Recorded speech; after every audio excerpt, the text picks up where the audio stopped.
Dewan Perwakilan Rakyat Kabupaten atau DPRK Aceh Tenggara bersama unsur Forkopimda melaksanakan launching kick-off vaksinasi ketiga jenis booster untuk masyarakat setempat. Kegiatan vaksinasi booster berlangsung di halaman DPRK Aceh Tenggara. Dewan Perwakilan Rakyat Kabupaten Aceh Tenggara bersama unsur Forkopimda melaksanakan launching kick-off vaksinasi ketiga untuk masyarakat daerah setempat. Kegiatan vaksinasi booster berlangsung di halaman DPRK Aceh Tenggara. Kegiatan vaksinasi tersebut diikuti oleh seluruh Forkopimda, anggota DPRK, kepala OPD, camat, dan para kepala desa se-Aceh Tenggara. Setelah launching vaksinasi dosis ketiga jenis booster, Wakil Bupati dan Dandim Aceh Tenggara langsung melaksanakan vaksinasi ketiga. Sebelum disuntik, mereka terlebih dahulu mendaftar dan dicek kesehatannya.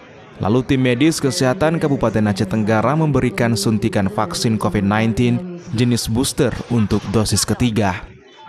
Wakil Bupati Aceh Tenggara Bukhari menghimbau kepada seluruh masyarakat Aceh Tenggara yang sudah melaksanakan vaksinasi dosis kedua dan sudah berjalan 6 bulan agar melaksanakan vaksinasi booster dosis ketiga. Bukhari juga menyampaikan vaksin booster tersebut menurut para ahli aman dan halal untuk digunakan. Selain itu juga harus dilakukan agar imunitas dan kekebalan tubuh meningkat.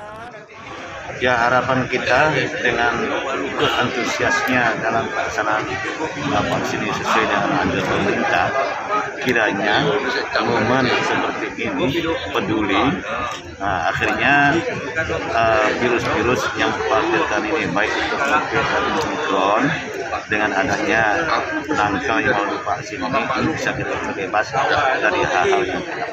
Dari Kabupaten Aceh Tenggara, Medi Arjuna, iNews melaporkan.